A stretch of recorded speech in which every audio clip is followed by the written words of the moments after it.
لا إله إلا الله لا إله إلا الله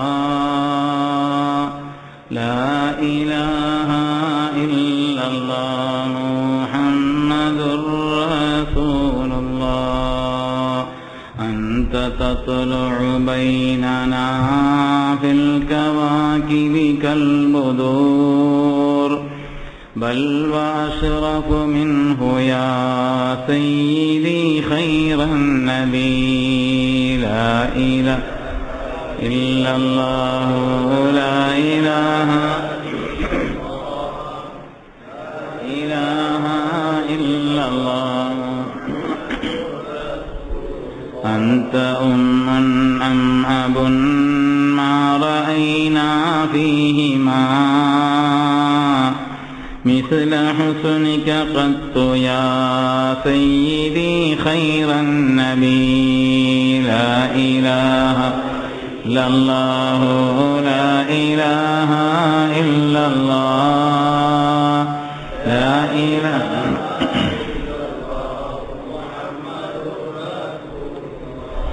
بسم الله الرحمن الرحيم الحمد لله العظيم القدرة والشان شديد البطش والبرهان حافظ الدين والقرآن ما شاء الله كان ما لم يشأ لم يكن لا حول ولا قوة إلا بالله إن أريد إلا الإصلاح ما استطعت وما توفيقي إلا بالله عليه توكلت وإليه أنيب.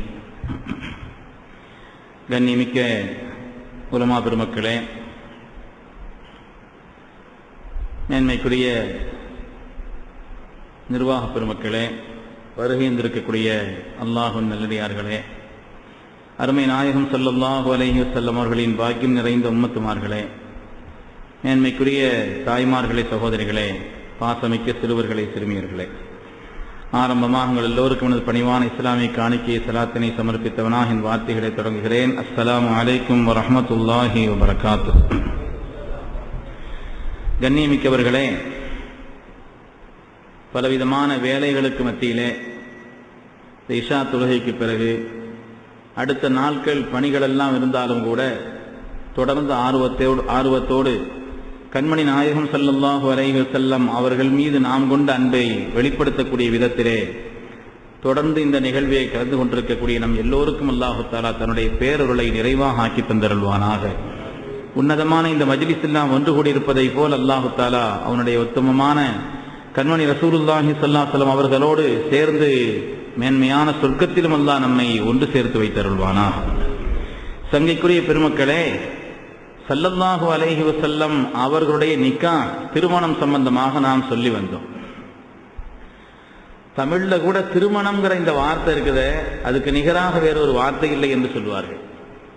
தமிழ் வார்த்தைகளிலேயே ரொம்ப சிறந்த வார்த்தை, உயர்வானது, மேன்மையானது, உன்னதமானது, அந்தஸ்து மிக்கது, மகத்துவமானது என்று சொல்வதற்கு எத்தனை வார்த்தைகளை நாம் தமிழ்ல பயன்படுத்தினாலும் திரு என்ற வார்த்தைக்கு நிகராக வேறொரு வார்த்தை இல்லை என்று அந்த மொழி ஆய்வாளர்கள் சொல்லி காண்பிப்பார்கள். அதனாலதான் திரு குர்ஆன் என்று சொல்கிறோம். திரு என்ற வார்த்தை இணைத்து சொல்லக்கூடிய விஷயங்கள் எல்லாம் உயர்வானது. திரு குர்ஆன் என்று சொல்கிறோம். திருநபி ஸல்லல்லாஹு அலைஹி வஸல்லம் என்று சொல்கிறோம். சகோதர மதத்தவர்கள் கூட திருக்குறள் என்று சொல்வார்கள்.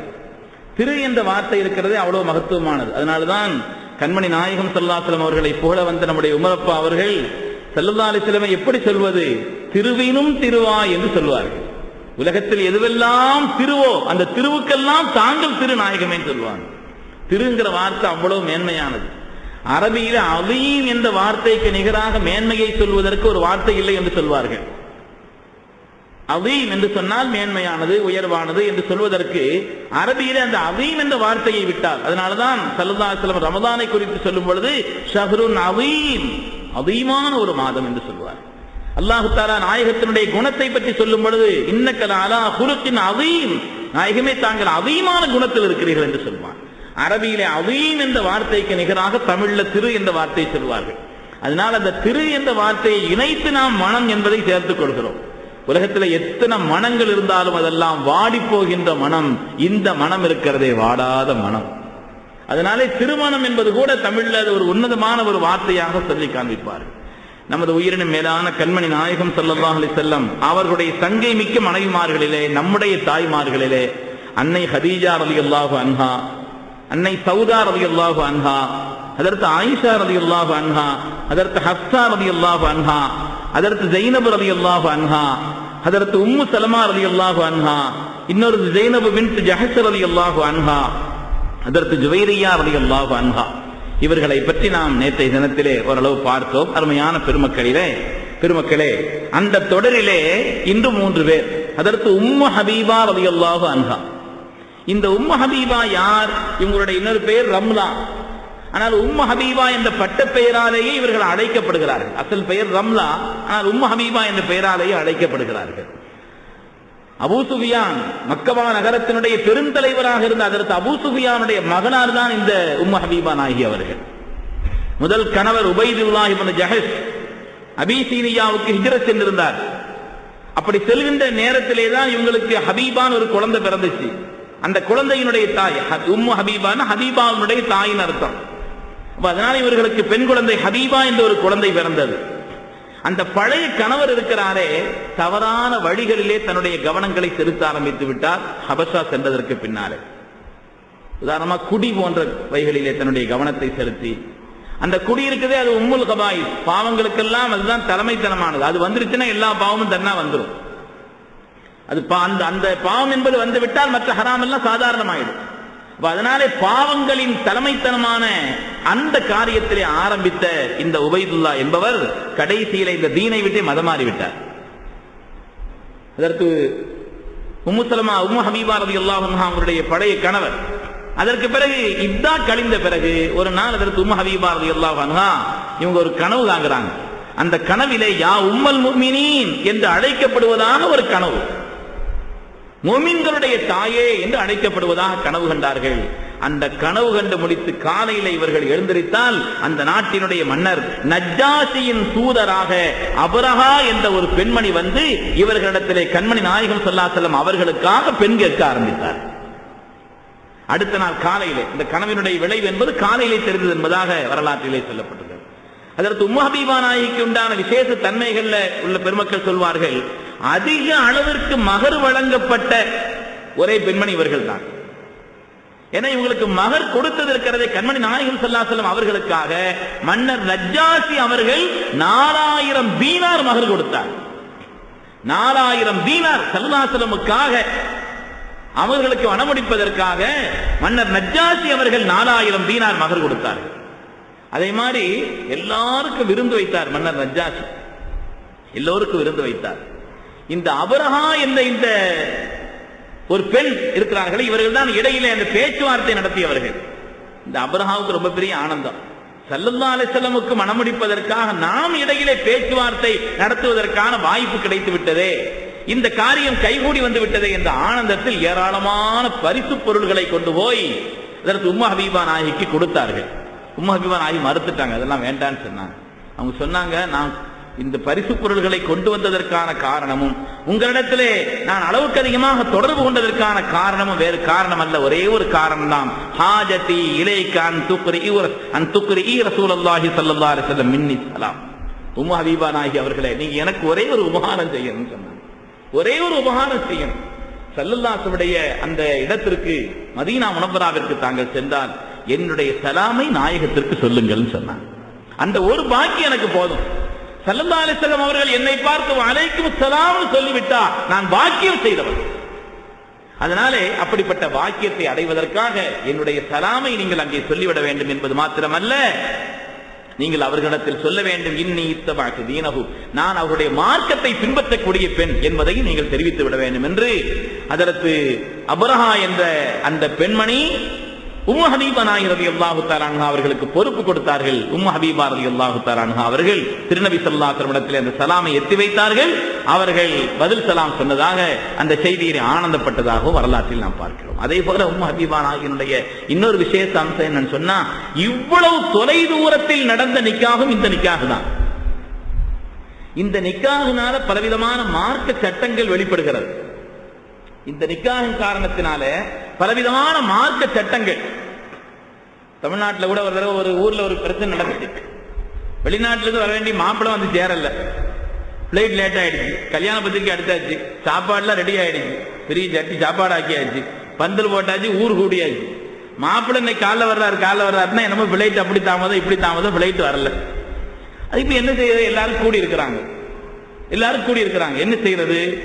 அப்பொழுது இந்த சட்டத்தை தான், இந்த நிகழ்வை தான் பெரிய உலமாக்கள் அங்கே சொல்லி காண்பித்தார்.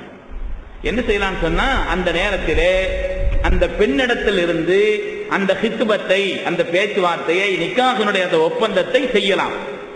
யார் வருகிறாரோ அவருக்காக, வெளிநாட்டிலிருந்து வர்றாரு இல்லையா, அவருக்காக இந்த பெண் மணமுடிக்கப்படுகிறார்கள் என்று ஒருவரிடத்திலே பொறுப்பு சொல்ல வேண்டும். அவருக்கும் அந்த பெண்ணுக்கு எந்த தொடர்பு கிடையாது.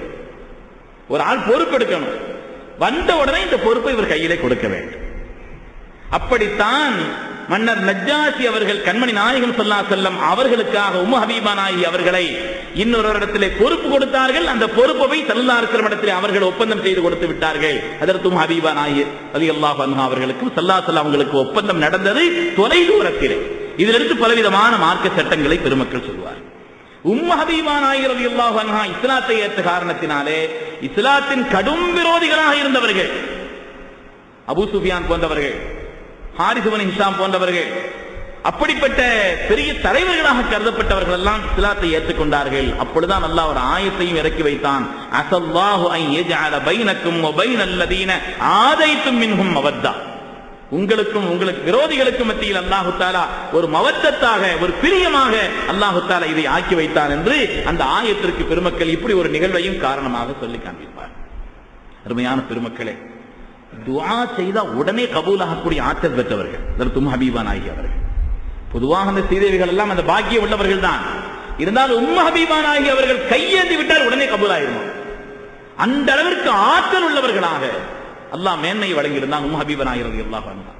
அதை பற்றி வரலாற்றில் நிறைய செய்தி வருகிறது. ஹஜ்ரத் உஸ்மான் இப்னு அஃபான் ரலியல்லாஹு தஆலா அவர்கள் சிறை பிடிக்கப்பட்டார்கள்.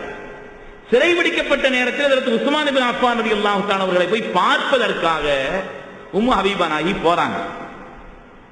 அப்படி பார்ப்பதற்காக சென்ற நேரத்திலே அந்த ஆர்ப்பாட்டக்காரர்களிலே, போராட்டக்காரர்களிலே ஒருவன் ஹஜ்ரத் உம்மு ஹபீபா நாயகி அவர்களிடத்திலே தவறான ஒரு எண்ணத்தோடு ஒரு காரியத்தை தொடங்கினான். இவங்க மேல கை வச்சு அந்த காரியத்தை கெட்ட எண்ணத்தோடு தொட்ட நேரத்திலே ஹஜ்ரத் உம்மு ஹபீபா நாயகி ரலியல்லாஹு தஆலா அன்ஹா அவர்கள் அவங்க உடனே கையேந்திட்டாங்க. கத்தா அல்லாஹு யதஹு வ அப்தா அவுரத்தஹு.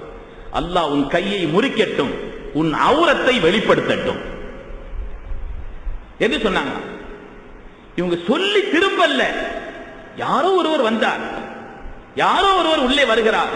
வந்த உடனே அந்த கொடியவனுடைய கை வலக்கை துண்டிக்கப்படுகிறது. உடனடியாக வலக்கை துண்டித்த உடனே அந்த நேரத்தில் பார்த்து அவனுடைய உடுத்திருந்த அவனுடைய கீழ்பாகத்தினுடைய அந்த துணி அது அவருகிறது. அவன்தான் உடனே அவன் என்ன செய்ய முடியல, இடது கையை பிடிச்சிருக்கிறான், வாயிலையும் கவி வச்சிருக்கிறான். அவனுடைய அவுரத்து வெளிப்பட்ட நிலையிலே, அவனுடைய கை துண்டிக்கப்பட்ட நிலையிலே அந்த இடத்தில் உடனடியாக அவன் காட்சி தந்தான் என்பதை பெருமக்கள் சொல்லி காண்பிப்பார். உம்மு ஹபீபா நாயகி ரலியல்லாஹு அன்ஹா துஆ ஏற்றுக்கொள்ளப்படக்கூடிய ஆற்றல் பெற்ற மிகப்பெரிய ஒரு சீமாட்டியாக, நன்மகளாக அவர்கள் ஆகியிருந்தார் என்பதை வரலாற்றில் நாம் பார்க்கிறோம். அருமையான பெருமக்களே, அவர்களை பற்றி நிறைய செய்தி வருகிறது. ஹஜ்ரத் உம்மு ஹபீபா ரலியல்லாஹு தஆலா அன்ஹா அவர்கள் கண்மணி நாயகம் ஸல்லல்லாஹு அலைஹி வஸல்லம் மனைவிமார்களிலே அதற்கு அடுத்தது சஃபியா நாயகி அவர்கள் ரலியல்லாஹு அன்ஹா. சஃபியா நாயகி ரலியல்லாஹு அன்ஹா, இந்த சஃபியா நாயகி இருக்கிறாங்களே, இவங்களுடைய விசேஷம் என்னன்னா, ஹாரூன் அலைஹிஸ்ஸலாமுடைய பரம்பரையில் வந்தவர்கள். ஸல்லல்லாஹு அலைஹி வஸல்லம் மனைவிமார்களே, சஃபியா நாயகி அவர்கள் ஹாரூன் அலைஹிஸ்ஸலாமுடைய பரம்பரையில் வந்தவர்கள். அரபுலகத்தினுடைய மிகப்பெரிய கோத்திரம். அரபுலகத்திலேயே மிகப்பெரிய 2 கூட்டம் தான் இருந்துச்சு, பனு குரைலா, பனு நுதைர். அந்த பனு குரைலா, பனு நுதைர் என்ற அந்த 2 கோத்திரத்தில் தான், ஒரு கோத்திரத்தில் இவருடைய தாயும் இன்னொரு கோத்திரத்தில் இவருடைய தகப்பனாரும் இருந்தார்கள். அந்த 2 கோத்திரத்தாரும் இணைந்து அதன் வழியாக இந்த உலகத்தில் வந்த ஸ்ரீதேவிதான் அன்னை சஃபியா ரலியல்லாஹு தஆலா அன்ஹா அவர்கள். 17 வயதிற்குள்ளேயே இவங்களுக்கு நிக்காஹ் செய்யப்பட்ட 2 கணவனுக்கு நிக்காஹ் செய்ய வைக்கப்பட்டாங்க. அந்த 2 கணவர் அவங்களிலிருந்து நீங்க வேண்டிய நிலை, மரணம் ஆயிட்டாங்க. மரணமான நேரத்திலே தான் ஹஜ்ரத் சஃபியா நாயகி அவர்கள் யுத்தத்தில் கைதியாக பிடிக்கப்பட்டார்கள். யுத்தத்தில் கைதியாக பிடிக்கப்பட்டு ஸல்லல்லாஹு அலைஹி வஸல்லம் இவங்க எல்லாரும் ஆட்களுக்கு நிறைய கைதிகள் பிடிபட்டார்கள். அதிலே ஒதுக்கப்பட்ட நேரத்தில் ஸல்லல்லாஹு அலைஹி வஸல்லம் வந்தார்கள். وكانت عاقلة من عقلاء النساء. ரொம்ப புத்திமான் சஃபியா நாயகி அவர்கள் சிறந்த புத்திமதி உள்ளவர்களாக, எந்த காரியத்திலும் சிறந்த ஒரு நிலை உள்ளவர்களாக இருந்தார். இவங்க கண்ணுக்கு பக்கத்தில் ஒரு பெரிய வடு இருந்துச்சான், ஒரு பெரிய காயம். இவங்க சஃபியா நாயகினுடைய கண்ணுக்கு பக்கத்தில் ஒரு பெரிய காயம் இருந்துச்சான், ஒரு வடு இருந்துச்சான். அதை பற்றி ஒரு தடவை அவங்க இடத்துல கேட்கப்பட்டுச்சு. அவங்க சொன்னாங்க, நான் ஒரு நாள் ஒரு கனவு கண்டேன்,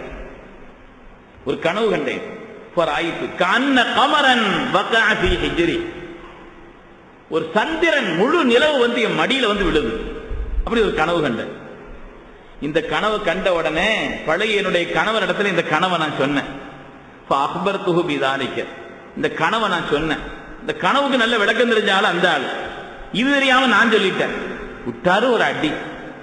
அந்த கனவை சொன்ன உடனே பலத்தமானி கன்னத்துல ஓங்கி ஒரு அடி அடிச்சா கன்னத்தினுடைய தன்மையே மாறி மிகப்பெரிய காயமும் இரத்தக்கட்டும் ஏற்படக்கூடிய அளவிற்குண்டான ஒரு அவ்வளவு ஓங்கிய அடி அடிச்சிட்டு அவர் சொன்னார், கால தமன்னீன மலிக்க எஸ்ரிப், அரபகத்தினுடைய மன்னர் உனக்கு ஆசையாக இருக்கிறதான்னு கேட்டாங்க. எஸ்ரிப்னா மதீனா, மதீனாவினுடைய அந்த மன்னர், அந்த ஆட்சியாளரை நீ விரும்புகிறாயான்னு கேட்டாங்க. ஸல்லல்லாஹு அலைஹி வஸல்லம் அவர்கள் ஹஜ்ரத் சஃபியா நாயகி ரலியல்லாஹு தஆலா அன்ஹா அவர்களுக்கு வரப்போகிறார் என்பதை அந்த கனவின் வழியாக உணர்த்தப்பட்டார்கள். அந்த கனவுக்கு அர்த்தம் தெரிந்த அந்த பழைய கணவன் அடித்த அடிதான் இந்த வடுன்னு சொல்லி சஃபியா நாயகி சொன்னதாக வரலாற்றில் பார்க்கிறோம். ஸல்லல்லாஹு அலைஹி வஸல்லம் ரொம்ப பிரியம். பொதுவாக முஃமின்கள் எல்லோருமே அப்படித்தான். அல்லாஹ் அந்த நேசத்தை நமக்கும் தந்தரல வேண்டும். பெருமக்களே, முஃமின்கள் அப்படித்தான், தங்கள் உயிரை விட மேலானவர்கள். ஸல்லல்லாஹு அலைஹி வஸல்லம் அவர்கள் நமக்கு நம் உயிரை விட மேலானவர்கள். அல்லாஹ் குர்ஆனில் அப்படித்தான் சொல்கிறான், முஃமின்களுடைய பண்பு இருக்க வேண்டும் என்று. ஸல்லல்லாஹு அலைஹி வஸல்லம் நோய்வாய்ப்பட்டிருந்த நேரத்தில் சஃபியா நாயகினால தாங்க முடியல. அவங்க நோய்வாய்ப்பட்டு ஸல்லல்லாஹு அலைஹி வஸல்லம் பலகீனப்பட்டு நோயாக இருக்கக்கூடிய இந்த காட்சியை அன்னை சஃபியா நாயகினால் பார்க்க இயலவில்லை. உடனடியாக இவங்க துஆ செய்தாங்க, யா அல்லாஹ் அவங்களுக்கு எது இருக்குது அது எனக்கு வரட்டும் துஆ செய்தாங்க. அப்படி துஆ செய்யக்கூடாது. சாதாரணமா துஆ வந்து அப்படி செய்யக்கூடாது. யா அல்லாஹ் என்னுடைய ஆயுள் எடுத்து அவருக்கு கொடுத்துவா ஓதக்கூடாது. உலகத்தில் முதல் தானமே ஆயுள் தானம் தான். வரலாற்றில் வருகிறது, ஆதம் அலைஹிஸ்ஸலாமுடைய மகனார் அவங்களுடைய பிள்ளைகள் தாவூத் அலைஹிஸ்ஸலாமுக்கு ஆதம் அலைஹிஸ்ஸலாம் தன்னுடைய வயசிலிருந்து 40 வயசு கொடுத்தாங்கன்னு வருது. உலகத்தில் முதல் தானம் ஆயுள் தானம் தான். அது ஒரு நீண்ட விஷயம். பெருமக்களே, அப்படி துஆ செய்யக்கூடாது. என்னுடைய ஆயுள் நான் கொடுக்கிறேன் அல்லது அவங்களுக்குள்ள வேதனை எனக்கு வரட்டும் அப்படி சொல்லக்கூடாது. மார்க்கத்தில் அந்த வேதனை நீங்குவதற்கு துஆ செய்யலாம், நீண்ட ஆயுளுக்கு துஆ செய்யலாம். இது மார்க்கத்திலே உகந்த ஒரு காரியம் அல்ல. ஆனாலும் ஸல்லல்லாஹு அலைஹி வஸல்லம் மீது உள்ள அந்த பிரியத்தின் காரணத்தினால சஃபியா நாயகி ரலியல்லாஹு அன்ஹா இப்படி துஆ செய்துட்டாங்க.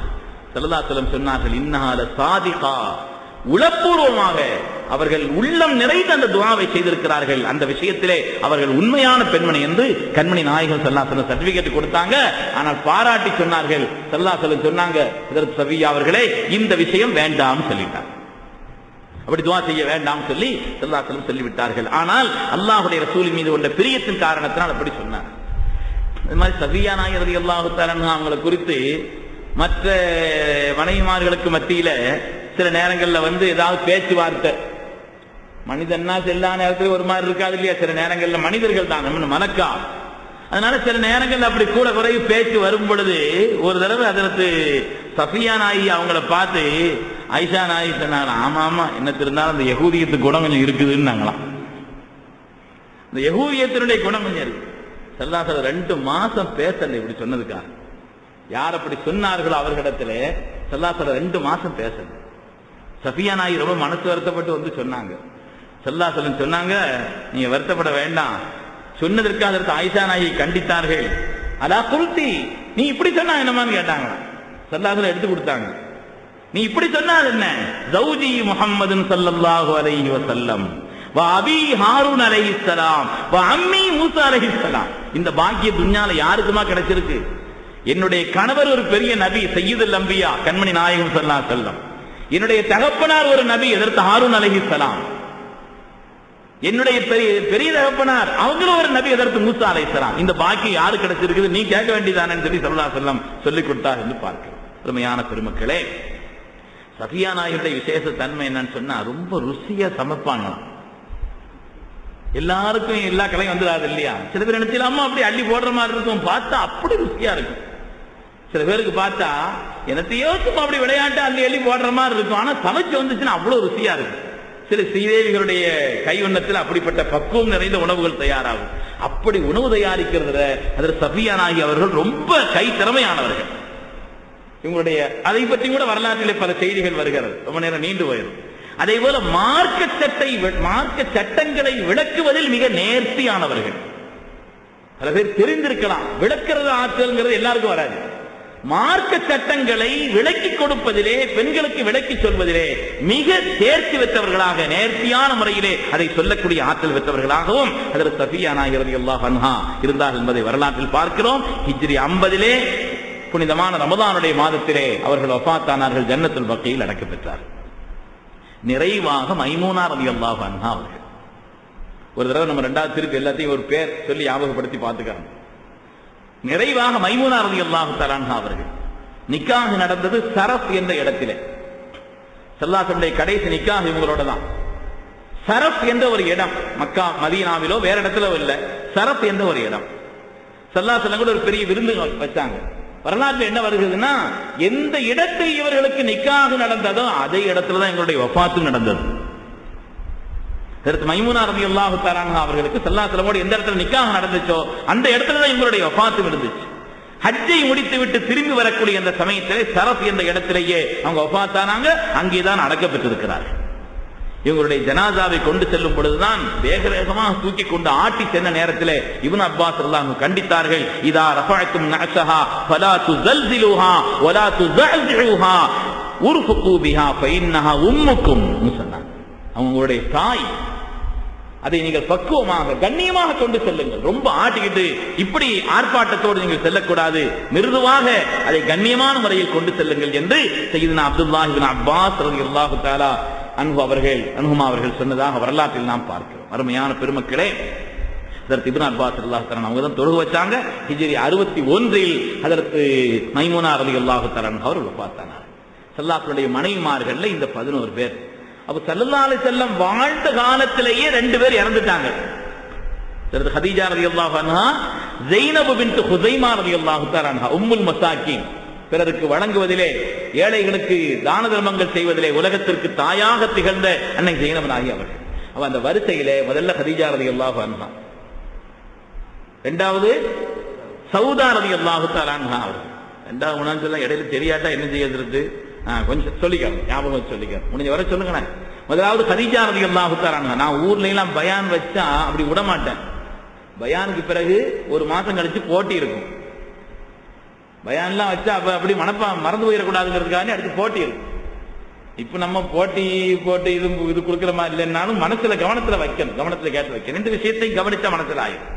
முதலாவது ஹதீஜா ரலியல்லாஹு அன்ஹா, இரண்டாவது அன்னை சௌதா ரலியல்லாஹு தஆலா அன்ஹா, மூணாவது ஹஜ்ரத் ஆயிஷா ரலியல்லாஹு அன்ஹா, நாலாவது ஹஜ்ரத் ஹப்ஸா ரலியல்லாஹு அன்ஹா, அஞ்சாவது ஸைனப் ரலியல்லாஹு அன்ஹா. இந்த ஸைனப் பின்த் ஹுஸைமா இவங்களுடைய பெயர். ஆறாவது ஹஜ்ரத் உம்மு சலமா ரலியல்லாஹு தஆலா அன்ஹா. ஏழாவது ஸைனப், அந்த ஸைனப் பேர் ஸைனப் பின்த் ஜஹஷ் ரலியல்லாஹு அன்ஹா. எட்டாவது ஜுவைரியா ரலியல்லாஹு தஆலா அன்ஹா. 9 ஹஜ்ரத் உம்மு ஹபீபா ரலியல்லாஹு அன்ஹா. 10 ஹஜ்ரத் சஃபியா ரலியல்லாஹு அன்ஹா. 11 அன்னை மைமூனா ரலியல்லாஹு தஆலா அன்ஹா. நம்முடைய தாய்மார்கள் என்று அல்லாஹ் குர்ஆனிலே சொல்வான், யா நிசா அன்-நபிய்யி லஸ்துன்ன கஅஹதின் மினன் நிசா. நபியினுடைய குடும்பத்தாரே, நபியினுடைய மனைவிமார்களே, உலகத்தில் மற்ற பெண்களை போல் அல்ல நீங்கள். உங்களுக்கு சட்டமும் கடினம், அந்தஸ்தும் கூடுதல். புகார் ஷரீஃப்ல ஒரு ஹதீஸ் வருதுங்க. ஒரு நாள் ஹஜ்ரத் உமர் இப்னு கத்தாப் ரலியல்லாஹு தஆலா அவங்க இடத்துல ஒரு அன்சாரி தோழர் ஓடி வருகிறார். யார் அந்த அன்சாரி தோழர்? ஹஜ்ரத் உமர் ரலியல்லாஹு தஆலா அவர்களும் அந்த அன்சாரி தோழர் ஒரு ஒப்பந்தம் செய்திருந்தாங்க. அதாவது ஸல்லல்லாஹு அலைஹி வஸல்லம் மஜ்லிஸ்ல முழுசா இருக்கணும், காலையிலிருந்து இரவு வரை நீ இங்க இருக்கணும். என்ன நடக்குது, ஸல்லல்லாஹு அலைஹி என்ன சொல்றாங்க, எல்லாத்தையும் கேட்டு வந்து அவங்கள்ட்ட வந்து ஒப்படைச்சிடணும் நைட் நேரத்துல. ஏன்னு சொன்னா இவங்க 2 பேரும் ஒரு ஆள். இவங்க இன்னைக்கு வேலைக்கு போனா அவங்க போக மாட்டாங்க, அவங்க வேலைக்கு போனா இவங்க போக மாட்டாங்க. ஒரு ஆள் இங்க இருப்பாங்க. இன்னைக்கு நடக்கிற எல்லா நிகழ்வுகளையும் இரவு நேரத்தில் அங்க போய் சொல்லிடுவாங்க. ஏன்னா அவங்க அன்னைக்கு வேலைக்கு போயிருப்பாங்க இல்லையா, கேள்வி கேட்டிருக்க மாட்டாங்க, அதனால அங்க போய் சொல்லிடுவாங்க. அடுத்த நாளில் அவர்கள் இங்கே இருப்பார்கள், இந்த செய்தி இவங்க போய் சொல்வாங்க. அப்படி உமர் ரலியல்லாஹு தஆலா அவர்களும் இன்னொரு அன்சாரி சஹாபியும் ஒரு தோழமை ஆக்கி கொண்டார்கள். ஸல்லல்லாஹு மஜ்லிஸ்ல அப்படி இருக்கிறதுக்காகவே. ஏன்னா 2 பேருக்குமே முழு செய்தி கிடைச்சிரும் இல்லையா, அதுக்காக அப்படி ஒரு ஒப்பந்தத்தை செய்து கொண்டார். இப்படி நிலையிலே ஒரு நாள் அந்த அன்சாரி தோழர் இரவு நேரத்தில் ஓடி வர்றாங்க. வந்து உமர்லாம் வீட்டை கதவு தட்டுறாங்க. என்னங்க இப்படி தட்டுறீங்க? வேகமா வந்து கதவு திறந்தாங்க. அதற்கு உமர்லாம் அப்படின்னு கேட்டாங்க. அவங்க முகத்துல ஒரு பதட்டம் எல்லாம் தெரிஞ்சிச்சு. வந்த உடனே சொன்னாங்க, தல்லக ரசூலுல்லாஹி ஸல்லல்லாஹு அலைஹி வஸல்லம் அஸ்வாஜஹுன்ன, ரசூலுல்லாஹி ஸல்லல்லாஹு அலைஹி வஸல்லம் மனைவிமார்களை பூரா தலாக் சொல்லிட்டாங்கன்றார். உமர்லாம் துடிச்சிட்டாங்க. துடிச்சு பதறி உடனே இவங்க நேரா முதல்ல ஹப்ஸா நாயிட்டு தான் போனாங்க. அவங்களுடைய மகளும் ஆச்சு இல்லையா, ஹப்ஸா நாயிட்டு தான் நேரா போனாங்க. போனதற்கு ஹப்ஸா நாயி அழுதுட்டு இருக்கிறாங்க. ஹப்ஸா நாயி அழுதுட்டு உட்கார்ந்து இருக்கிறாங்க. அப்ப அந்த அன்சாரி தோழர் சொன்ன செய்தி, ஹப்ஸா நாயினுடைய அழுகை. அதற்கு பிறகு ஓடோடி மஸ்ஜித் நபவிக்கு செல்கிறார்கள். சஹாபிகள் எல்லாம் அங்கேயும் அமர்ந்து அழுது கொண்டிருக்கிறார்கள். இந்த நிகழ்வை பார்த்ததற்கு உமர் ரலியல்லாஹு தஆலா அன்ஹு நேரா ஸல்லல்லாஹு அவங்களுடைய ஹுஜராவுக்கு போனாங்க. போய் அவங்கள்ட்ட அனுமதி கேட்கிறாங்க. ஸல்லல்லாஹு அந்த நேரத்தை அனுமதி கொடுக்கல. உமர் தானவால இருக்க முடியல. 2வது போறாங்க. 3வது போய் கேட்கிறாங்க. 3வது கேட்டுட்டு வெளியில வர்ற நேரத்தில் ஸல்லல்லாஹு உள்ள வர சொல்லுங்கன்ட்டாங்க. உள்ள வர சொல்லுங்கன்னு சொன்னாங்க. உள்ள போன ஸல்லல்லாஹு கீழே படுத்திருக்கிறாங்க. ஸல்லல்லாஹு கீழே படுத்திருக்கிறாங்க. படுத்திருக்கக்கூடிய அந்த நிலையில அவங்களுடைய மேனியிலே அந்த பாயிலே இருக்கக்கூடிய அந்த அச்சு அப்படி பதிஞ்சிருக்கு, அடையாளங்கள் பதிஞ்சிருக்கு. போன உடனே ஒரே ஒரு வார்த்தையை தான் கேட்டாங்க, யார சொல்லலாம், நீங்க உங்க மனைவிமார்களை பூரா தலாக் சொன்னீங்களா? இல்லையேன்ட்டாங்க. சொன்னாங்க. அல்லாஹு அக்பர் ஒரு சத்தம் இட்டு உமர் ரலியல்லாஹு தஆலா சொன்னாங்க, அப்படி செய்தி யார் இருந்தா நம்பாதீங்கன்னு சொன்னாங்க. ஏன்னா வதந்தியை பரத்துற மாதிரி உலகத்துல வேற ஒரு அபாயம் வேற எதுவுமே இல்லை. கேட்டதையெல்லாம் சொல்லக்கூடாது. கஃபா பில் மரி கதிபன் அன் யுஹத்திஸ பிகுல்லி மா சமிஅ, ஸல்லல்லாஹு அலைஹி வஸல்லம் சொல்வார். உலகத்துல ஒரு ஆள் பொய்யன்கிறதுக்கு அடையாளம் என்ன தெரியுமா? கேட்டதையெல்லாம் சொல்லுவான். நாங்க ஸல்லல்லாஹு அலைஹி வஸல்லம் நமக்கு ஏதாவது மெசேஜ் வந்துச்சுன்னா ஃபார்வர்ட் பண்ணி விட்டுறது, அது சரியா சரியில்லையான்னு பாக்குறது இல்லை. நமக்கு ஒரு மெசேஜ் வந்துட்டு அதை அப்படிலாம் அனுப்பிச்சு விட்டு அது தஹ்கீக் பண்ணாம சரி செய்யாம உண்மைதான் தெரியாம அப்படி ஃபார்வர்ட் பண்ணி விட்டுட்டோம்னு சொன்னா ஸல்லல்லாஹு சொன்னாங்க உங்களுக்கு பொய்யன் பட்டம் சொல்றாங்க. அதனால அப்படி செய்யக்கூடாதுன்னு சொல்லி ஸல்லல்லாஹு அந்த வார்த்தையிலிருந்து பெருமக்கள் சொல்வார்கள். அப்ப அதனால அதற்கு உமர் ரலியல்லாஹு தஆலா சொன்னாங்க. சரி, அப்ப ஏன் அப்படி ஒரு செய்தி வந்துச்சு? அன்சாரி தோழர் ஏன் அப்படி வந்து சொன்னாங்க? அதற்கு ஹப்ஸானை ஏன் அப்படி அழுதார்கள்? மற்ற சஹாபிகள் ஏன் அழுது கொண்டிருந்தார்கள் என்றால், ஸல்லல்லாஹு அலைஹி மனைவிமார்கள்லாம் சேர்ந்து ஸல்லல்லாஹு ஒரு கோரிக்கை வச்சாங்க. நீங்க எங்களுக்கு தர்ற அந்த பொருளாதாரம் இருக்குது பத்தல்ல, அப்பமே அந்த பிரச்சனை இருக்குது, அது போதுமானதா இல்லை, அதை கொஞ்சம் கூட்டி தரணும். அது எங்களுக்கு போதுமானதா இல்லை, அதை கொஞ்சம் கூட்டி தரணும் சொன்னாங்க. ஸல்லல்லாஹு அலைஹி வஸல்லம் அது நாம செய்யற ஹித்மத் இதுதான், அதனால அவ்வளவு கூட்டி தர முடியாதுன்னு சொன்னாங்க.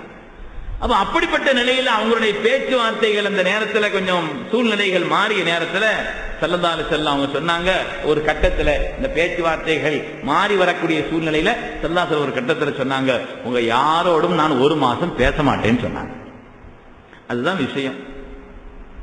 அங்க நடந்த அந்த காரியங்களில் இப்படி ஒரு வார்த்தை சொல்லிவிட்டார்கள். 1 மாசம் யார்ட்டையும் பேச மாட்டாங்க. இந்த செய்தி தான் தவறா வெளியில ஆயிடுச்சு. 1 மாசம் கழிச்சு ஸல்லல்லாஹு முதல்ல ஆயிஷா நாயிட்டு தான் வந்தாங்க.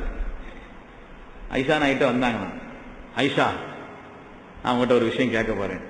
அப்பவும் பாருங்க ஸல்லல்லாஹு பேசலங்கிற வேதனை எல்லாம் இருக்குது, மனசு பூரா வேதனை.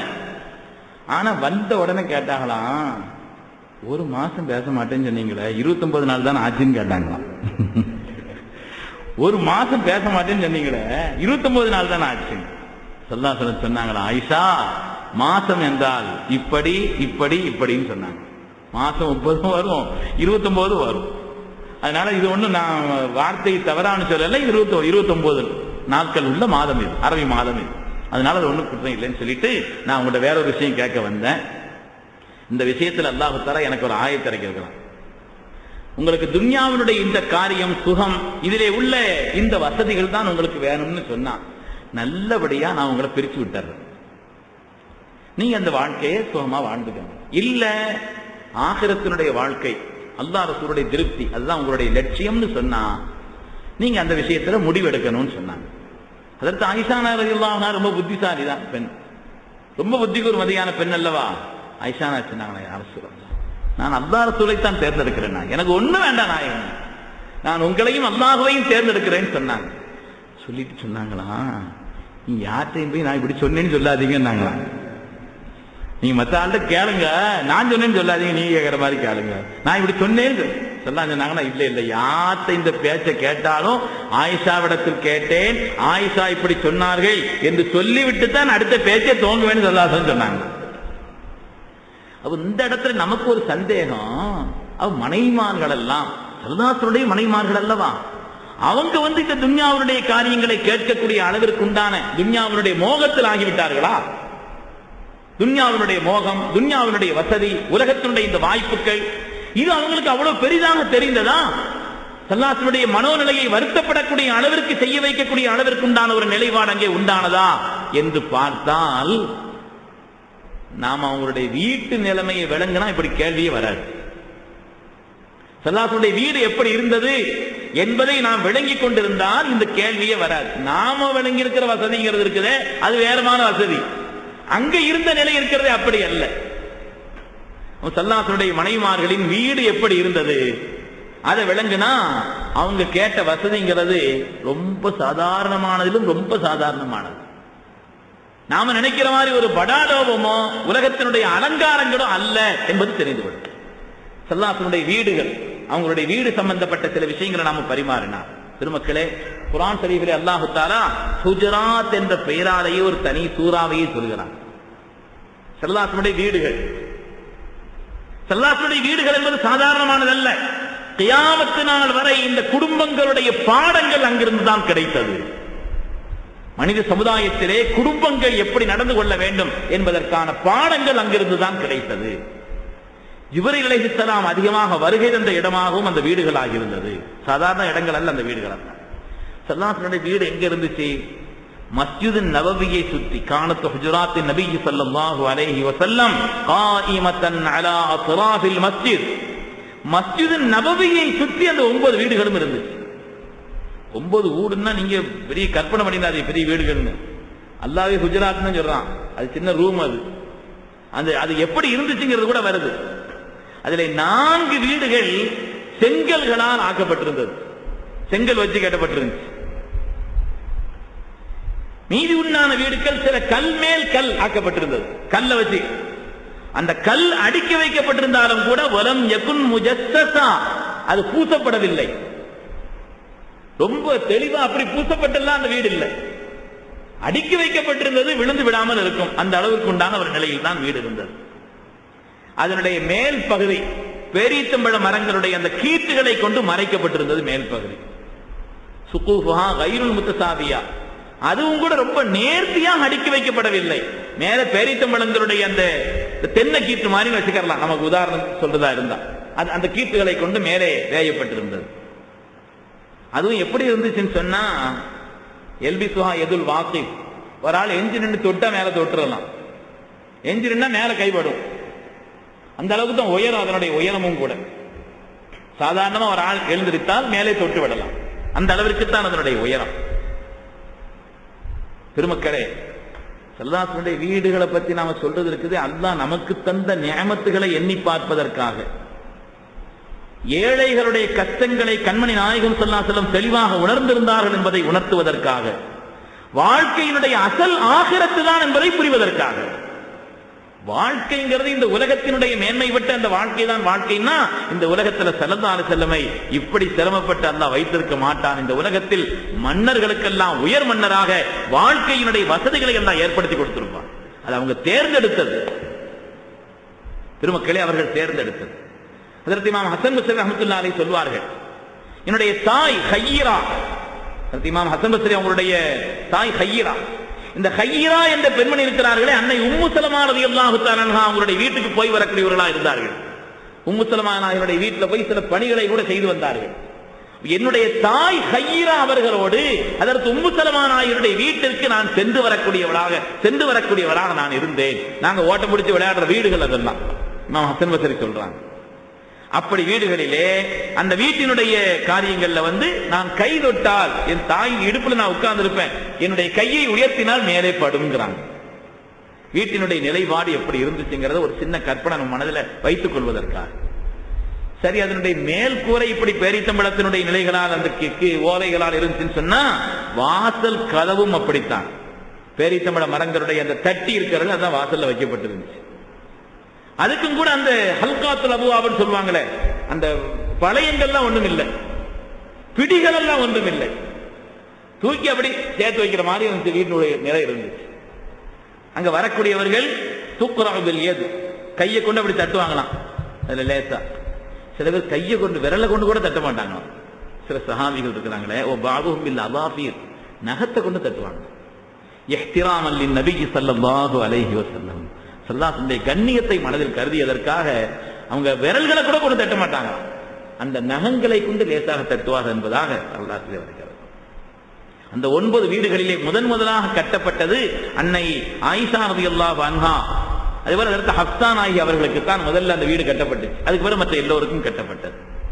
பெருமக்களே, வீட்டினுடைய மேல் பகுதி, அதனுடைய உயரத்தினுடைய நிலை செங்கல், அது மாதிரி மேல வந்து பேரித்தம்பழ மரங்களுடைய அந்த ஓலைகள், வாசல்ல வந்து இந்த தட்டி. சரி, வீட்டினுடைய அகல நீளம் எவ்வளவு இருந்துச்சு? புகாரில் ஒரு ஹதீஸ் வருது, வீட்டினுடைய அகல நீளங்கள் எப்படி இருந்துச்சு என்பதை பற்றி வருகிறது. அதற்கு ஆயிஷா நாயகி சொல்கிறார்கள், குன்து அனாமு பைன யதகி நபி ஸல்லல்லாஹு அலைஹி வஸல்லம், ஸல்லல்லாஹு அலைஹி வஸல்லம் தொழுதுட்டு இருப்பாங்க, நான் முன்னால படுத்திருப்பேன். அங்க வந்து இடம், ஸல்லல்லாஹு அலைஹி வஸல்லம் தொழுதுட்டு இருப்பாங்க.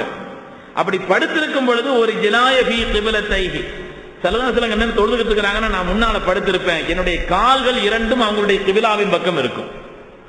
என் கால் கிபிலா பக்கம் இல்ல, என் கால் இந்த பக்கம் நீட்டப்பட்டிருக்கும். ஸல்லல்லாஹு அலைஹி வஸல்லம் தொழுதுட்டு இருப்பாங்க, ஸல்லல்லாஹு அலைஹி வஸல்லம் கிபிலாவின் பக்கம் என் கால்கள் இருக்கும். நீண்ட நேரம் நின்று தொழுதுட்டு இருப்பாங்க, ருக்கு போவாங்க, சுஜூது போற நேரத்தில் ஒரு தட்டு தட்டுவாங்க, உங்க ஃபைதா சஜத வசத்துவா, சஜ்தாவுக்கு போகும்பொழுது காலை தூக்கி நான் நட்டி வச்சுக்கிருவேன். ஃபைதா சஜத வசத்துவா, சஜ்தா செய்யும் பொழுது காலை நட்டி வச்சுக்கிருவேன். நீண்ட நேரம் ஸல்லல்லாஹு அலைஹி வஸல்லம் இரவு நேரங்களிலே அவர்கள் தொழுது கொண்டிருப்பார்கள், நான் அப்படி நட்டி வைத்துக் கொண்டிருப்பேன். திருப்பி மேலே எரிஞ்சிட்டாங்கன்னா காலை நீட்டிக்கிருவேன்.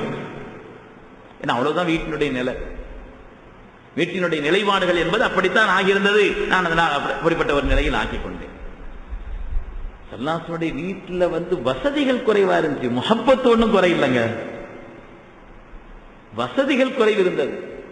இன்னைக்கு நாம வந்து எல்லா விதமான வசதிகளையும் கொண்டிருக்கிறோம், இருக்க வேண்டிய முஹப்பத் இருக்குதான் தெரியல. நாளைக்கு பிள்ளைகள் சம்பந்தமா சில முக்கியமான செய்திகள் இன்ஷா அல்லாஹ் நாளைக்கு பயான்ல சொல்றேன்.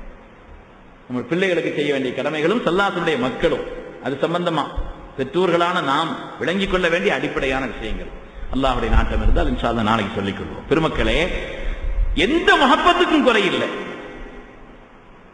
ஸல்லல்லாஹு அலைஹி வஸல்லம் வீட்டுக்கு வந்தா எப்போ சலாம் சொல்லாம வரமாட்டாங்க. ஸல்லல்லாஹு அலைஹி வஸல்லம் இருந்த நேமமான சுன்னத் இன்னைக்கு நம்மிடத்தில் விடுபட்டு போன சுன்னத். வீட்டுக்குள் எப்பொழுது வந்தாலும் காண இதுக்குள்ள நபி ஸல்லல்லாஹு அலைஹி வஸல்லம் அலைஹி வ யுஸல்லிமு அலைஹிம், வீட்டுக்குள்ள வந்தாச்சுன்னா அஸ்ஸலாமு அலைக்கும்னு சொல்லிட்டு தான் வருவாங்க. இன்ஷா அல்லாஹ் அந்த பழக்கத்தை நம்ம வச்சுக்கலாமா? இன்ஷா அல்லாஹ் ஏற்கனவே நம்ம ஒரு தடவை இன்ஷா அல்லாஹ் கேட்டோம், ரெண்டாவது கேட்கிறோம், நம்முடைய நடைமுறையில் அதை ஆக்கிக்கிறோம் பெருமக்கள். அது மாதிரி இன்னொரு சுன்னத்து ஸல்லல்லாஹு அலைஹி வஸல்லம் என்னன்னா, வீட்டுக்குள்ள நுழைஞ்சவன ஒரு புன்முறுவல், ஒரு புன்முறுவல், ஒரு ஆனந்தம். இங்க எல்லா சுமையும் முடிச்சிட்டு வந்து வீட்டுக்குள்ள வரும் பொழுதே ஏதோ சிங்கம் புலி கரடி வர்ற மாதிரி இருக்கும். சில வீடுகள்ல பார்த்து அல்லாஹு அவ்வளவு நாள் அங்க போட்டுட்டு இருந்த அந்த அமைய எல்லாம் அடங்கிரும். ஆஹா வந்தாச்சு. சில இடங்கள்ல அப்படி இருக்குது. உள்ள வந்த உடனேயே நம்முடைய மனச்சுமைகள், வேலையினுடைய பாரங்கள், அது இது எல்லாம் இருந்தாலும் செருப்ப கலத்துற மாதிரி வெளியில கலத்தி வச்சுட்டு உள்ள போகும் பொழுது புன்முறுவலோடு செல்ல வேண்டும். அதுவும் சொன்னது.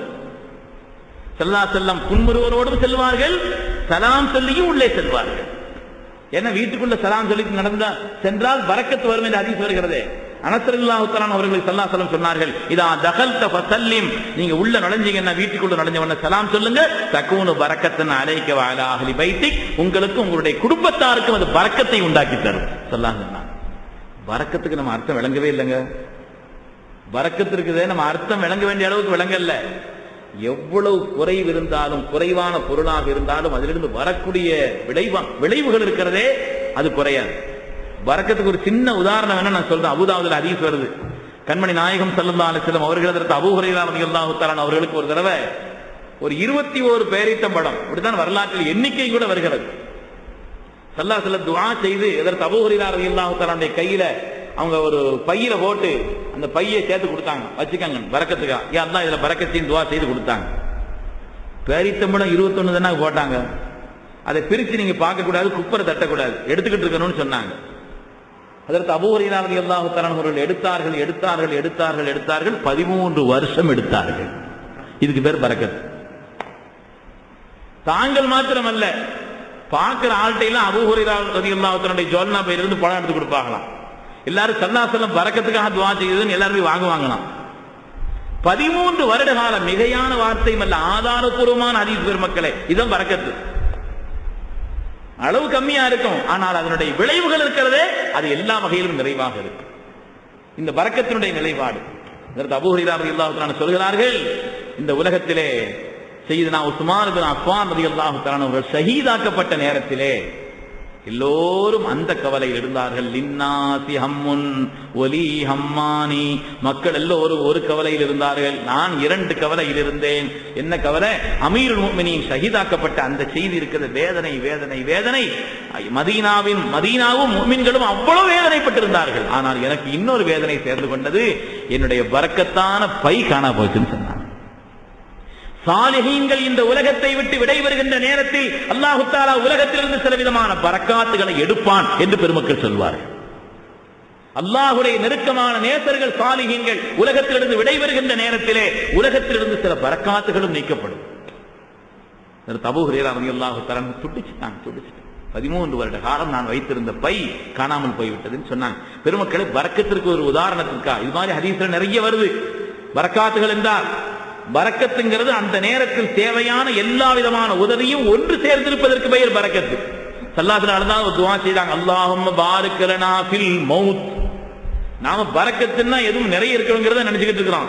ஸல்லல்லாஹு அலைஹி வஸல்லம் துஆ செய்தாங்க, யா அல்லாஹ் எங்களுடைய மௌத்திலே பரக்கத் செய்வாயாக. மௌத்திலே என்ன பரக்கத்துங்க? நம்ம பரக்கத்துன்னா நிறைய ஐட்டங்கள் இருந்தா அது பேர் பரக்கத்துன்னு வச்சிருக்கிறோம்.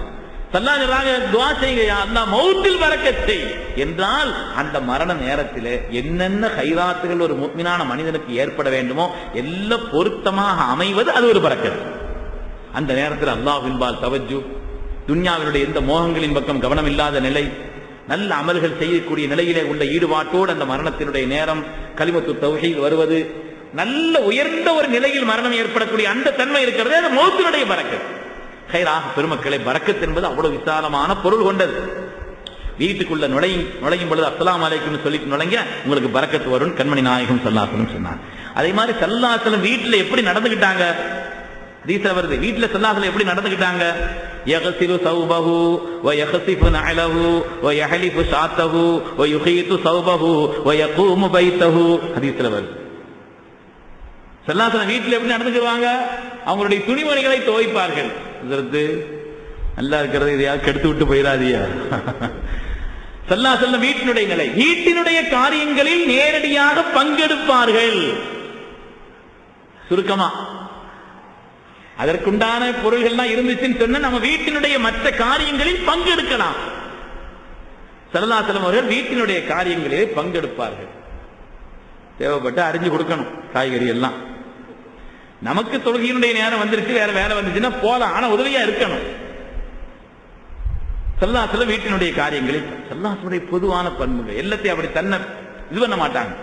அவங்களுடைய அந்தஸ்து வேற, ஆனா அவங்க ஒன்றிப்பார்கள்.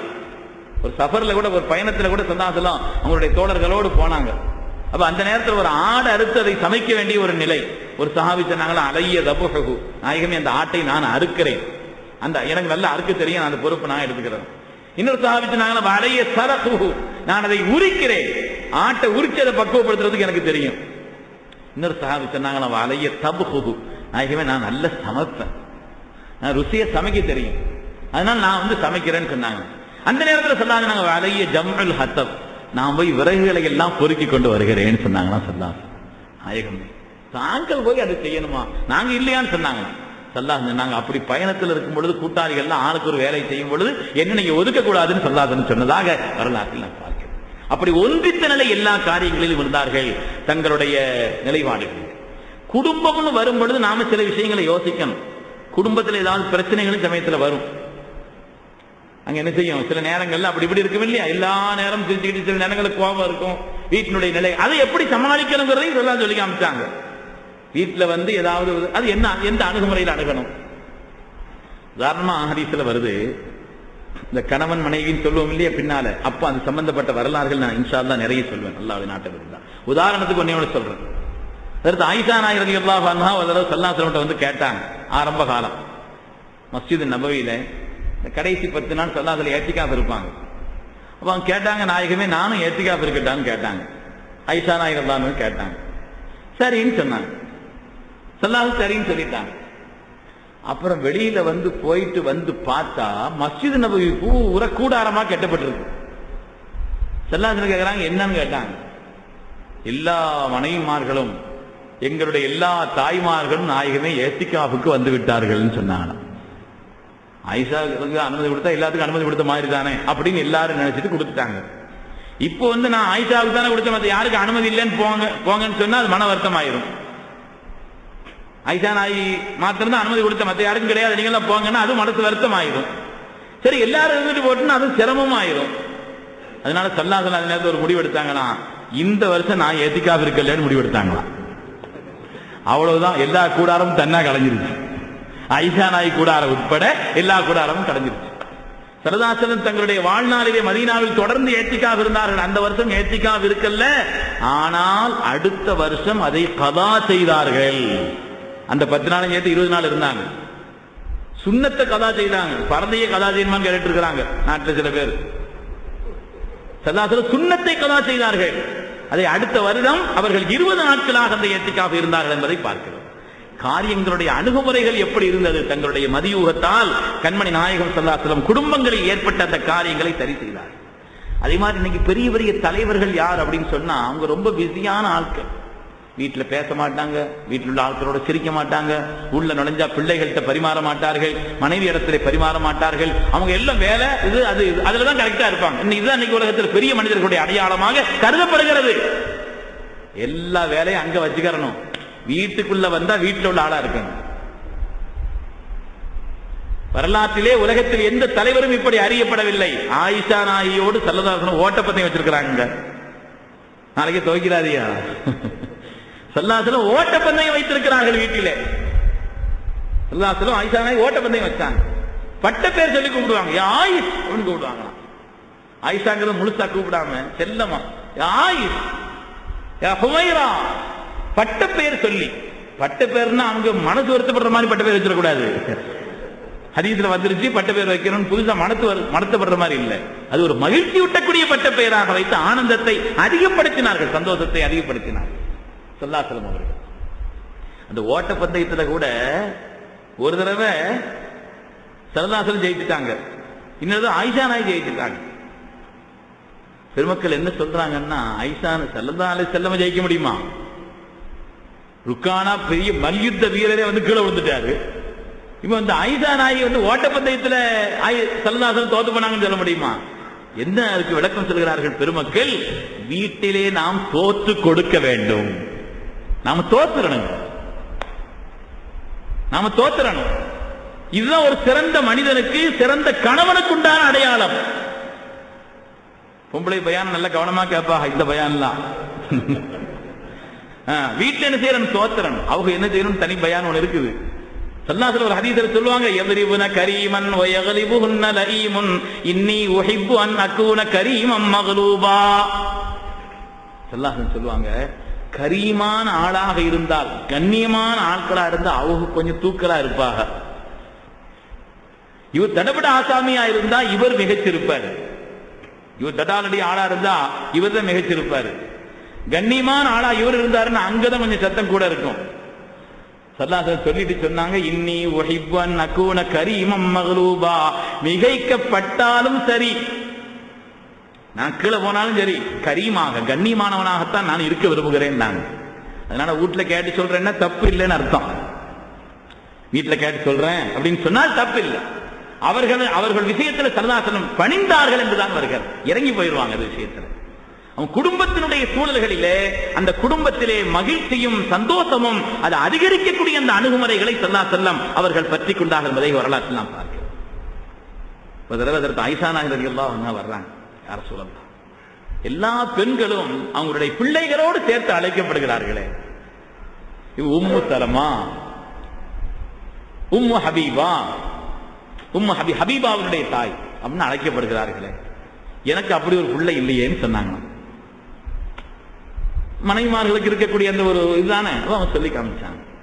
ஸல்லல்லாஹு வந்து வேதனையான நிலைப்பாடு போல சொன்னார்கள்.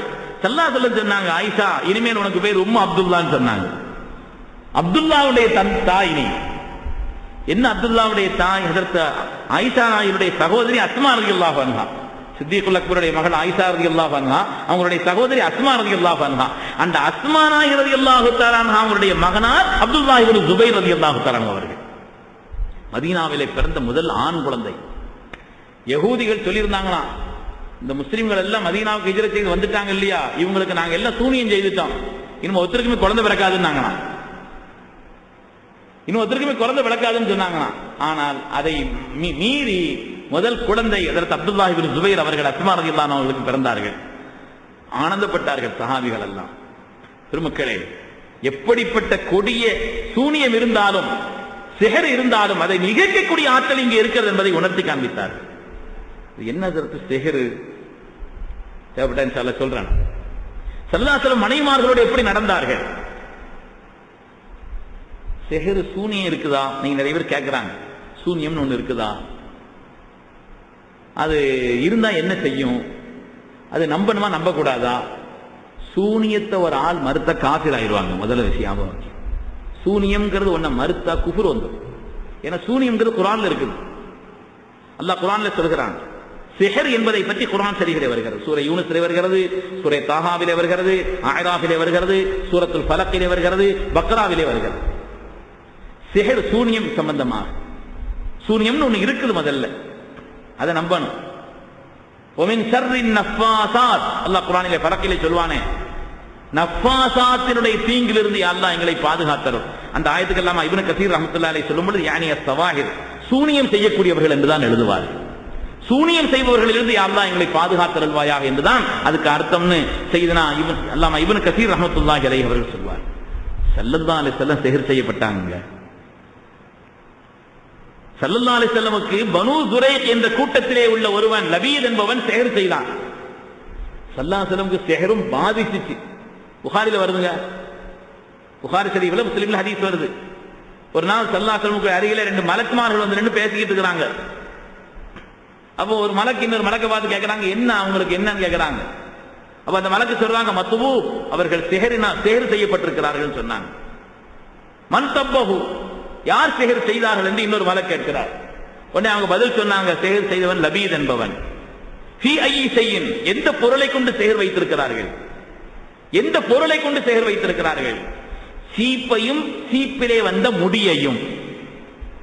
சீப்பு ஸல்லல்லாஹு அலைஹி உபயோகித்த சீப்பு, அது மாதிரி அந்த சீப்பிலே வந்த முடிகள், அதை கொண்டு சிஹர் வைத்திருக்கிறார்கள். அந்த பொருள்கள் இப்பொழுது எங்கே இருக்கிறது? பீரு தருவான் என்ற ஒரு கிணத்திலே கொண்டு போய் போட்டிருக்கிறார்கள். கல் கட்டி இறக்கி பீரு தருவான் என்ற இடத்துல அந்த கிணத்துல கொண்டு போய் போட்டிருக்கிறாங்க. அந்த ரெண்டு மலக்கும் பேசினாங்க, எழுந்திருச்சு ஸல்லல்லாஹு அலைஹி வஸல்லம் போய் அப்படிப்பட்ட அந்த கிணத்துக்கு அருகிலே போய் அதை எடுக்க சொன்னார்கள். எடுத்து அதற்கு பிறகு வேற இடத்துல தோண்டி புதைக்க சொல்லிட்டாங்க. எடுத்த பிறகுதான் இந்த சிஹருடைய பாதிப்பிலிருந்து ஸல்லல்லாஹு அலைஹி வஸல்லம் நீங்கினார்கள். சுருதாவையே சிஹர் பாதிச்சுச்சுன்னா நாமெல்லாம் என்ன நினைக்க வேண்டியதில்லை. ஸல்லல்லாஹு அலைஹி வஸல்லமுக்கு அல்லாஹ் தஆலா சிஹரை கொண்டு பாதிக்க வச்சதுக்கான காரணம் என்னன்னு சொன்னா, அவர்களை சாஹிர், சூன்யக்காரர் என்று சில பேர் சொன்னார்கள். அல்லாஹ் அதற்கு மறுப்பு தெரிவித்தானா. என்ன, சூன்யக்காரரை சூன்யம் பாதிக்காது. சூன்யக்காரர் அந்த துறையில வந்து கெட்டிக்காரரா இருந்தா முதல் செய்யற வேலை தன்னை கெட்டுற வேலை தான். சூனியத்தினுடைய ஆரம்ப பாடமே முதல்ல தன்னை கெட்டுவாங்க. தன்னை கட்டிட்டு தான் அதுக்கு அடுத்துள்ள மற்ற வேலையே. சூனியம் வந்தா என்ன செய்யும்? பயப்பட வேண்டியதில்லை. என்ன செய்யும் சூனியம்? உறவுகளில் கூட பிரிவை உண்டாக்கிடுமா? பிரிக்க குர்ஆன்ல வருகிறது. உறவுகளிலே பிரிவை உண்டாக்கி விடலாம் சூனியத்தினாலே. நிலைமாறிய பேச்சுக்கள், ஒழுங்கா பேசிட்டு இருப்பார், திடீர்னு ஒரு மாதிரி பேசுவார். நிலைமாறிய செயல்பாடுகள் சூனியத்தினால் வரலாம். உருவம் மாற்றமாக தெரியலாம் சூனியத்தினுடைய நிலைவாக. ஏன்னா அதற்கு உபய் இப்னு கஅப் ரலியல்லாஹு தஆலா அவர்கள் சொல்வார்கள், ஸல்லல்லாஹு அலைஹி வஸல்லம் எனக்கு வந்து சில அவுராதுகளை ஓதல்களை கற்று தந்திருக்கிறார்கள், அதை நான் ஓதவில்லை என்று சொன்னால் யகூதிகள் தங்களுடைய சூனியத்தினாலே லஜஅலத்னியல் யஹூது ஹிமாரா, யகூதிகள் என்னை கழுதையாக மாற்றி இருப்பார்கள் சொன்னாங்க. உருவம் கூட மாற்றமான ஒரு நிலையில் ஆகிவிடும் சூனியத்தினாலே என்று பெருமக்கள் சொல்வார்கள். அதே மாதிரி பொய் அதிகம் பேசுவார்கள், தேவையில்லாத பேச்சுக்களை பேசுவார்கள், பைத்தியத்தினுடைய நிலைப்பாடு கூட வரும். என்ன சத்து இவ்வளவு நாள் பயான் ஒரு மாதிரியா சொன்னி நம்ம பயங்காட்டுற மாதிரி பயான் செய்யலன்னா நினைக்காதீங்க. இது எதுக்கு சொல்றோம்னு சொன்னா, நாம அதை விட்டு பாதுகாப்புக்குண்டான வழிகள் ரொம்ப லேசு. அதை செய்துகிட்டு இருந்தோம்னு சொன்னா அல்லாஹ்வுடைய அருளால் அப்படிப்பட்ட எந்த பாதிப்பும் மனிதர்களுக்கு வராது. செய்ய வேண்டிய வேலைகள் என்று சொன்னா, யாருக்காவது சிகர் பாதிக்கப்பட்டிருச்சுன்னா அவங்களுக்கு செய்ய வேண்டியது அஜ்வா பழம் சாப்பிடும். குறிப்பா மதீனா முனவ்வராவினுடைய அஜ்வாவை யாராவது சாப்பிட்டால், புகாரில் ஹதீஸ் வருது, அவர்களுக்கு சூனியம் பாதிக்காது, விஷமே இருந்தாலும் பாதிக்காதுன்னு ஹதீஸ் வருது.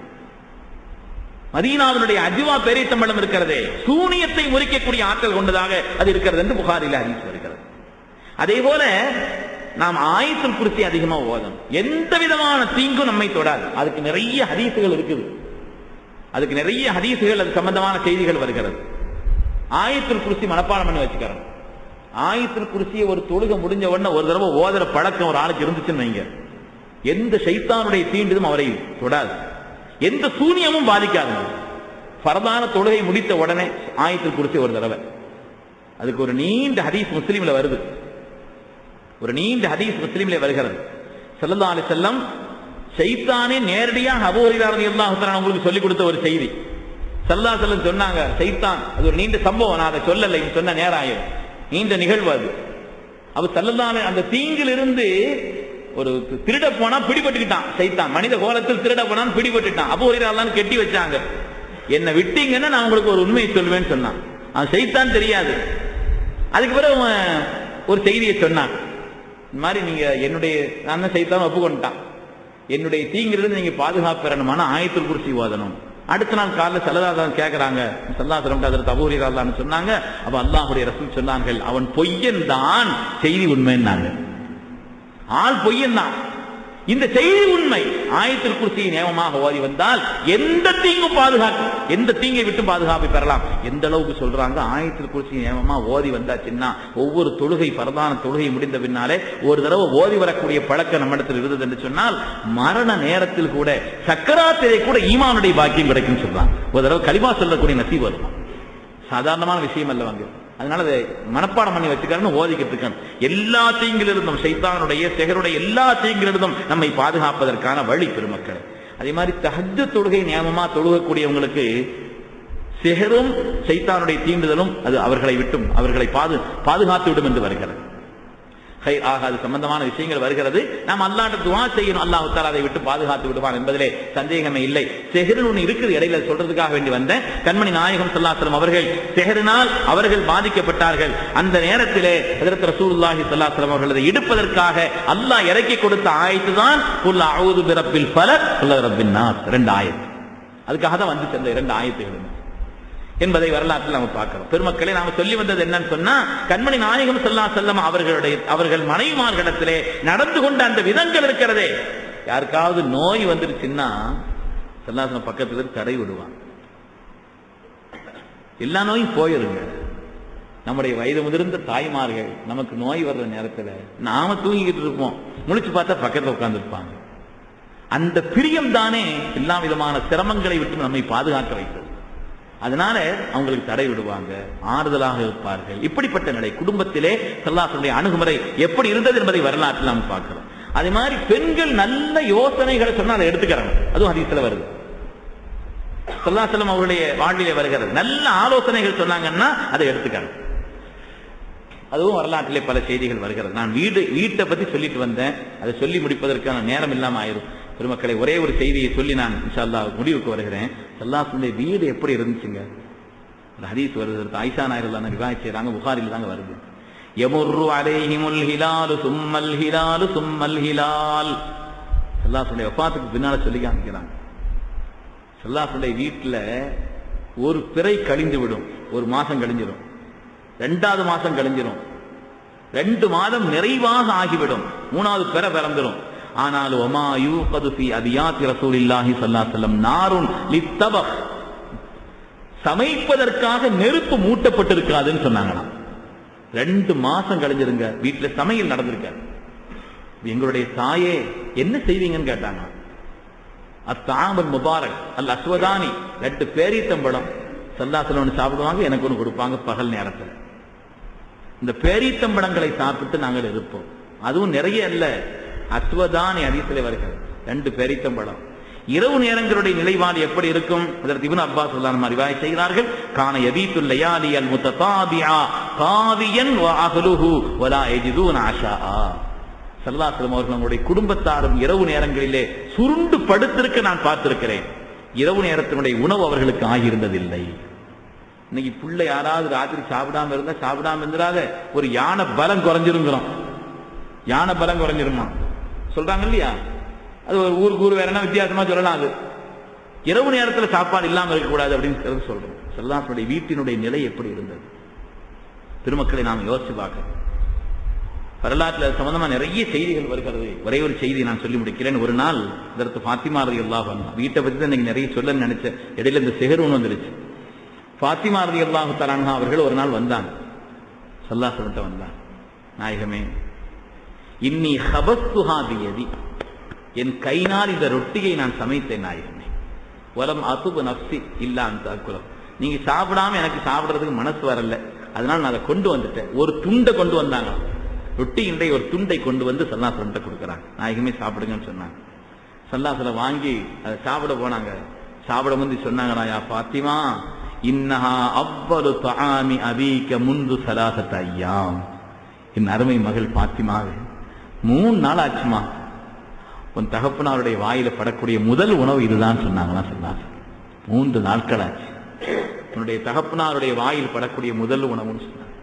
பெருமக்களே, கண்மணி நாயகம் ஸல்லல்லாஹு அலைஹி வஸல்லம் அவர்கள் ஏழைகளுக்கு ஆறுதலாக, வசதி உள்ளவர்களுக்கு அவருடைய நியமத்தை உணர்த்தி பார்ப்பதற்காக, உணர்த்தி காண்பிப்பதற்காக, அல்லாஹ் நமக்கு தந்திருக்கக்கூடிய அந்த நியமத்துகளுக்கு அதை உணர்த்தி காண்பிப்பதற்காக, வாழ்க்கையினுடைய அசல் வாழ்க்கை ஆகிரத்தினுடைய வாழ்க்கை தான் என்பதை சொல்வதற்காக, ஸல்லல்லாஹு நிலை ஏன் இப்படிப்பட்ட ஒரு சிரமங்களை அவர்கள் மேற்கொண்டார்கள், மேற்கொள்ள வேண்டியது இருந்தது என்று சொன்னா, வாழ்க்கையினுடைய அசல் வாழ்க்கை ஆகிரத்தினுடைய வாழ்க்கை தான், ஆகிரத்தினுடைய வாழ்க்கை தான் அசல் என்பதை உணர்த்தி காண்பிப்பதற்காகவும் கண்மணி நாயகம் ஸல்லல்லாஹு அலைஹி வஸல்லம் இப்படி செய்தார் என்பதை வரலாற்றில் நாம் பார்க்கிறோம். அதைத்தான் அல்லாஹ் தஆலா குர்ஆன் ஷரீஃபிலையும் சொல்கிறான், அசலான ஆகிரத்தை விட்டுவிட்டு உலகத்தை நீங்கள் அடிப்படையாக எடுத்துக்கொண்டீர்களா.